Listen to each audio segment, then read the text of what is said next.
All right, let's jump right into this explainer. We're going to look at how traditional, old-school legal concepts just got completely upended by the digital revolution. For centuries, our laws were built for a strictly physical world, right? Paper contracts, physical storefronts, tangible goods. But then the internet came along and, well, changed absolutely everything, forcing our entire legal system into this wild game of catch-up. I love starting with this brilliant quote from comedian Jon Stewart. He once joked, "The internet is just the world passing around notes in a classroom." And honestly, it's a hilarious thought.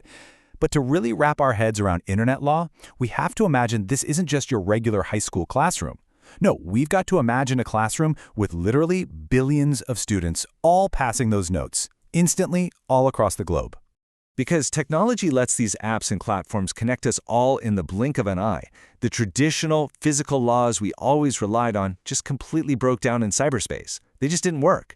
So ordinary contract and tort laws simply had to be extended online just to handle this totally unprecedented scale and speed. So here's our roadmap for today's explainer. 1. The lawless digital frontier. 2. Adapting the dotted line. 3. Containing the spam epidemic. 4. Protecting digital real estate. 5. Defending digital copyrights. And finally, 6. The law's endless game. Okay, moving on to Section 2, Adapting the Dotted Line. Let me ask you something. Have you ever just clicked "I agree" without actually reading the terms of service? Come on, we've all done it. But there's a huge, stark contrast between a traditional paper contract, the kind that needs a physical, wet signature, and your modern e-contract. When you download an app and tap "I agree," you are actually entering a legally binding licensing agreement. You're usually just getting the right to use the software rather than buying it outright.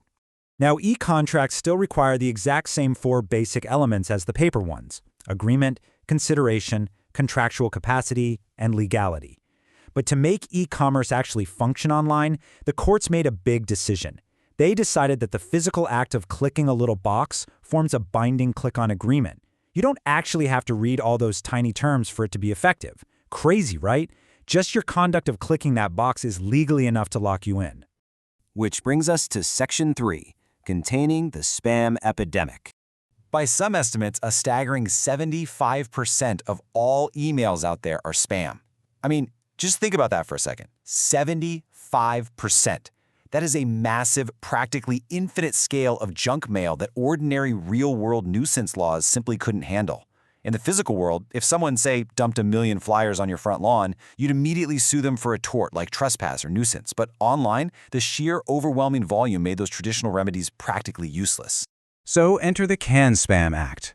This was the 2003 statutory solution designed specifically to regulate commercial emails. It outright prohibits false return addresses and deceptive information. It also completely outlaws what we call dictionary attacks, which is when spammers basically bombard randomly generated email addresses hoping for a hit. This act was a totally vital step in extending consumer protection into cyberspace. All right, let's jump to Section 4, Protecting Digital Real Estate. In the physical world, you own the land, you own the building. But online, your most valuable address is your domain name. And just like someone could theoretically hold a physical storefront hostage, early internet opportunists figured out they could do the exact same thing with domains. These folks, known as cybersquatters, started registering the domain names of famous brands, essentially squatting on their digital real estate, and then they tried to extort the actual trademark owners into buying them back at wildly inflated prices. To put an end to this mess, the Anti-Cybersquatting Consumer Protection Act, or the ACPA for short, was enacted to protect those trademark owners' digital real estate. This federal law stepped up and officially made cybersquatting illegal across the board. Now, for this to actually be illegal, two specific criteria have to be met. Number one, the domain is identical or confusingly similar to a trademark. And number two, there has to be a bad faith intent to profit from it. This exact statute was famously put to the test when the fitness brand CrossFit successfully sued a rogue affiliate down in Mexico. This guy had registered CrossFit Beta just to redirect traffic to his own personal gyms. Because he clearly had that bad faith intent, the court stepped in and absolutely slammed him with the maximum statutory damages. But wait, it gets sneakier. Cyber squatters didn't just stop there. They evolved into what's known as typo squatting. This is basically the practice of preying on all of us imperfect typists out there.